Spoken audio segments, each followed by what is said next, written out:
Alright, so in this video we're going to learn how to do something that's kind of interesting. That is how to take a repeating decimal. So in this case we have 1.4 repeating, but you could do this for any repeating decimal. And how to write a repeating decimal as a fraction. So you probably know how to do this already with some well-known ones. Like if I asked you what's 0.3 repeating, a lot of people would be able to say, well, that's 1/3. But if it's not something obvious like that, the question is how would you do it? So here's how you could do it. There's actually two different methods. I'm going to show you both of these. So let's do method 1, and if we do this correctly, we should get the same answer for method 2. So here's method 1. Method 1 is to use what we've been learning about infinite geometric series. So hopefully this makes sense to you. I could write 1.4 repeating like this. I could write it as 1 plus 0.4 plus 0.04 plus 0.044 plus point.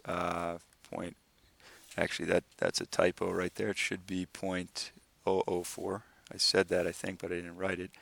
0.004 plus 3 zeros 4, and so on and so forth. You could keep going forever. And if you were to add these together, this would be 1.4, 1.44, 1.444, and so on. Okay, so let's rewrite it like this now. Let's write this as 0.4 is the same as 4/10. 0.04 is the same as 4/100. 0.004 is the same as 4/1000th, and you can probably see the pattern at this point. This is actually this is an infinite geometric series, and we have a formula for finding, for dealing with that, I should say. First question to ask ourselves is we'll ignore the 1 for a sec. What is r right here, though? What are you multiplying by each time you go along? And you can see the 4's are staying the same, but we're multiplying the denominators by 10. So that means r is 1/10. You could find that by just taking that and dividing it by 4/10, or by taking this and dividing it by 4/100. So r equals 1/10. So here's how we can find our sum. Okay, we can use the formula that we talked about. The first term times 1 over 1 minus r. Okay, and we can simplify this a little bit further.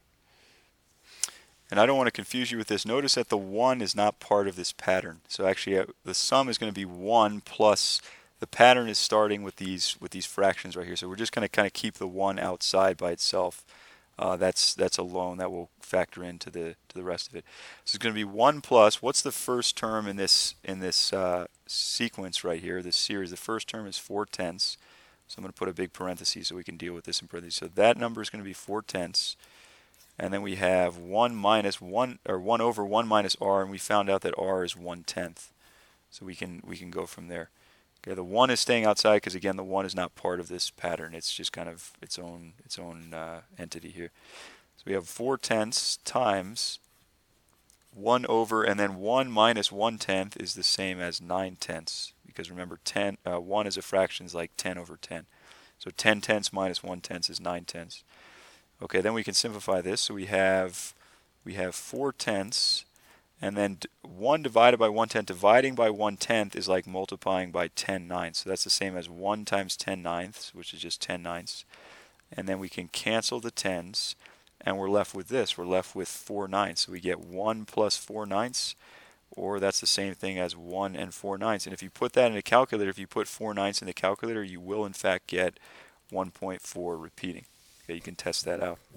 All right, that was method number 1. Let's do the exact same problem using method number 2. Okay, and it's kind of I guess you can call it a little bit of a trick. So let's say we don't know what this is as a fraction. That's what we're trying to find.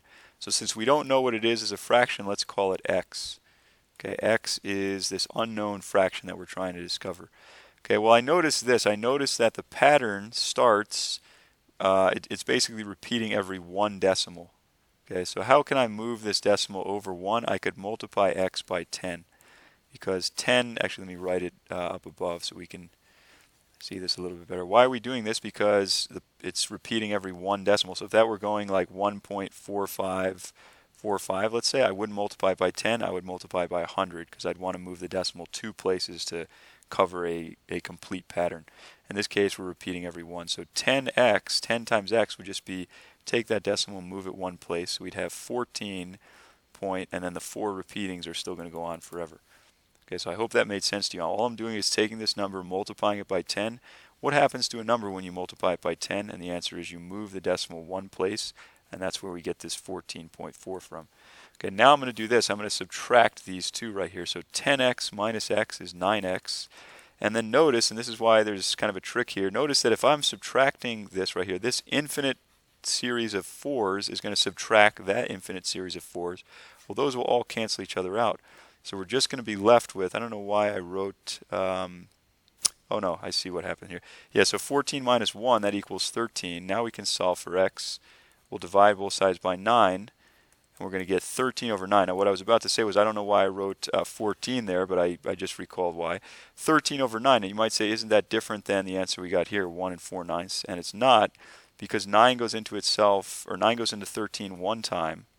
Okay, if we're doing this division problem right here, 9 into 13, 9 goes into 13 once, and it leaves you a remainder of 4 over 9. So we get 1 4/9. So that's a second way to do that exact same problem.